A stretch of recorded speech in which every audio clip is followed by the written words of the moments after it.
دوستان عزیز، یکی از ترکیباتی که چندین سال ترند شده و شما این رو به عنوان سلولهای بنیادی در کرم‌ها، سرم‌ها و غیره ذکر میشه، به این ترتیب هستش که ما سلول بنیادی رو در کرم یا سلول یا کوکتل‌های مزو نداریم. سلولهای بنیادی سلولهای مادری هستند که اینها مرتب زایش پیدا میکنن و سلولهای مختلفی رو تولید میکنن که میتونن سلولها کارایی‌های متفاوتی رو داشته باشن.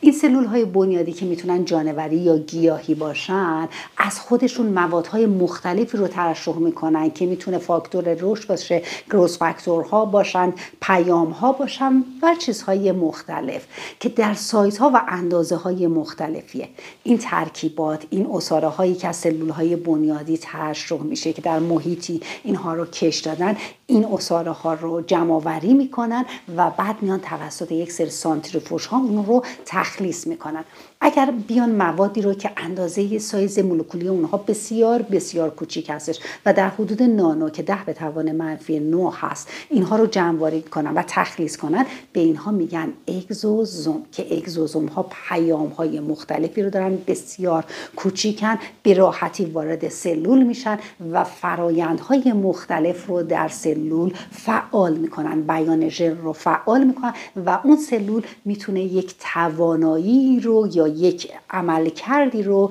به صورت گسترده داشته باشه. پس سلول های بنیادی به این ترتیب نیستش که در محصول ما سلول بنیادی رو داشته باشیم. عصاره هاش رو داریم که حالا اگر سایزش بسیار بسیار کوچیک باشه و بیان موادی رو که mRNA هستش یا چیزهای مختلف دیگه تخلیص کرده باشن، به اینها نامیده میشه اگزوزوم.